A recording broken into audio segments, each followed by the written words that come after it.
దేశంలో వేసవి తీవ్రత విపరీతంగా ఉంది. పలు రాష్ట్రాల్లో భానుడు నిప్పులు కురిపిస్తున్నాడు.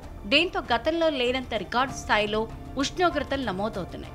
మహారాష్ట్రలోని నాగ్పూర్లో గల ఓ వాతావరణ స్టేషన్లో గురువారం ఏకంగా 56 డిగ్రీల ఉష్ణోగ్రత నమోదైనట్లు చూపించింది. దీంతో ప్రజలు హడిలిపోయారు. అయితే అది నిజం కాదని ఆ తర్వాత వాతావరణ శాఖ వెల్లడించింది. ఉష్ణోగ్రతను నమోదు చేసే సెన్సార్ సరిగా పనిచేయడం లేదని స్పష్టతనిచ్చింది.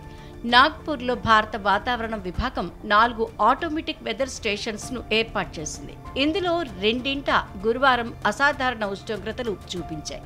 సోనేగాంవ్లోని AWS స్టేషన్లో 54 డిగ్రీల ఉష్ణోగ్రత నమోదవగా, ఉత్తర అంబాజరీ రోడ్లోని IMD కేంద్రంలో రికార్డు స్థాయిలో 56 డిగ్రీలు నమోదైంది.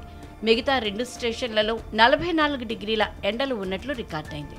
దీంతో ఈ వార్త దేశమంతా వైరల్గా మారింది. ఈ క్రమంలోనే వాతావరణ శాఖ శుక్రవారం సాయంత్రం దీనిపై అధికారిక ప్రకటన విడుదల చేసింది.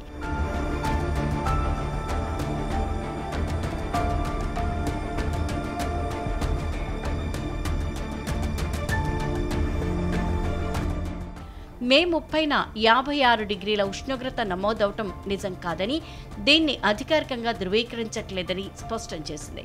నాగపూర్లో ప్రాంతీయ వాతావరణ కేంద్రం నిర్వహిస్తున్న వాతావరణ స్టేషన్లో ఉష్ణోగ్రతలు నమోదయ్యే సెన్సార్ సరిగా పనిచేయటం లేదని, దాన్ని బాగు చేసేందుకు అధికారులు ప్రయత్నిస్తున్నారని తెలిపింది. ఒక్కోసారి అత్యంత ప్రతికూల వాతావరణ పరిస్థితుల్లో ఎలక్ట్రానిక్ సెన్సార్లు ఇప్పుడు ఉష్ణోగ్రతలు నమోదు చేసే అవకాశం ఉందని వివరించింది. అప్పుడు సమీపంలోని మరో వాతావరణ స్టేషన్లో నమోదైన రికార్డులతో సరిపోల్చుకుంటామని వెల్లడించింది. నాగ్పూర్లో 56, 54 డిగ్రీల ఉష్ణోగ్రతలు సెన్సార్ల తప్పిదం వల్లే నమోదయ్యాయని తెలిపింది.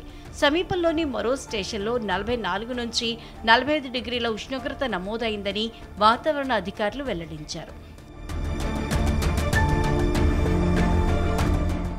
ఇటీవల ఢిల్లీలోని ముంగేష్పూర్లో 52.9 డిగ్రీల ఉష్ణోగ్రత నమోదైంది. ఢిల్లీ చరిత్రలో ఇదే అత్యధికం కావడంతో వాతావరణ శాఖ స్పందించింది. ఆ వాతావరణ స్టేషన్లోని సెన్సార్ సరిగా పనిచేస్తోందో లేదో తనిఖీ చేస్తున్నట్లు తెలిపింది. ఇప్పుడు నాగ్పూర్లోనూ తప్పుడు ఉష్ణోగ్రతలు నమోదవడంతో వాతావరణ శాఖ ఏర్పాటు చేసిన ఆటోమేటిక్ వెదర్ స్టేషన్ల పనితీరు చర్చనీయాంశంగా మారింది.